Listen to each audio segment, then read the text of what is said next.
Maharashtra 7 TV में आप सभी का स्वागत है। एकनाथ शिंदे, उद्धव ठाकरे, शरद और अजीत पवार चुनाव नतीजे तय करेंगे महाराष्ट्र के दिग्गजों का राजनीति भविष्य। देश के दूसरे राज्यों की तुलना में महाराष्ट्र की राजनीति एक अलग ही प्रवाह में बह रही है। जितनी राजनीतिक टूट फूट महाराष्ट्र में हुई, उतनी देश के किसी भी राज्य में नहीं हुई। इसलिए यहाँ के नतीजों पर देश भर की नजरें टिकी हैं। लोकसभा के चुनाव नतीजों के बाद राज्य की सियासत में बड़े उलटफेर से इनकार नहीं किया जा सकता। यह चुनाव मुख्यमंत्री एकनाथ शिंदे, उद्धव ठाकरे, शरद पवार, अजीत पवार का राजनीति भविष्य तय करेगा। कौन किसके साथ रहेगा, कौन किधर जाएगा, यह सब चुनाव नतीजा तय करेगा। साथ ही बीजेपी नेता देवेंद्र फडणवीस के लिए भी यह चुनाव बेहद महत्वपूर्ण है।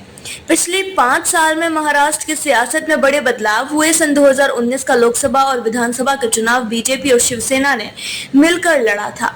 विधानसभा चुनाव नतीजे आने के बाद बीजेपी और शिवसेना के बीच ऐसा टकराव हुआ था कि बीजेपी की आई हुई सत्ता हाथ से चली गई।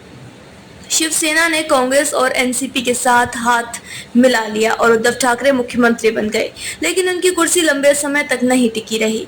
उनकी ही पार्टी में बगावत हो गई।